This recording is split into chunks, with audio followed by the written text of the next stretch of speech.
السلام علیکم. میں سرتاج گل وزیر حلفاً اللہ تعالیٰ کو حاضر و ناظر جان کر یہ بیان دے رہی ہوں کہ میں اپنی اسٹوڈنٹ لائف سے پاکستان تحریک انصاف کا حصہ تھی اور انشاءاللہ حصہ رہوں گی. اور میرا یہ ایمان ہے کہ جس طرح خان صاحب نے امت مسلمہ کا، جس طرح کشمیر کا، فلسطین کا اور جیسے پاکستان کا اور شان رسول کا مقدمہ انہوں نے دنیا کے سامنے لڑا ہے، پاکستان کا نام روشن کیا ہے، میرے سامنے کبھی کوئی ایسی میٹنگ نہیں ہوئی، نہ میں نے کبھی کسی سے سنا ہے کہ خان صاحب نے کبھی ہمیں کہا کہ آپ لوگوں نے پرتشدد واقعات کرنے ہیں یا آپ لوگوں نے پرتشدد پروٹیسٹ کرنا ہے یا آپ نے کہیں پر قومی تنصیبات کے اوپر حملہ کرنا ہے.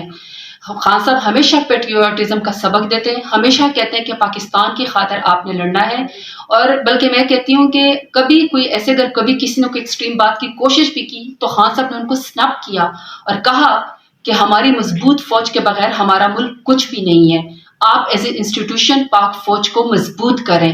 تو میرا یہ ایمان ہے کہ عمران خان ہی اس ملک کو آگے لے کر جا سکتے ہیں. یہ ملک بھی اتنا ضروری ہے، پاکستان اتنا ضروری ہے، عمران خان بھی اتنے ضروری ہے، ہماری فوج بھی اتنی ہی ضروری ہے. جب بھی آپ کا ہمارے اوپر ایسا وقت آیا، مشکل وقت ہے، یہ مشکل وقت ہے، لیکن ہم پارٹی کے ساتھ کھڑے ہیں، اپنے ملک کے ساتھ کھڑے ہیں، پاکستان کے ساتھ کھڑے ہیں اور پاک فوج کے ساتھ کھڑے ہیں. پاکستان زندہ باد، عمران خان زندہ باد اور پاک فوج زندہ باد. بہت شکریہ.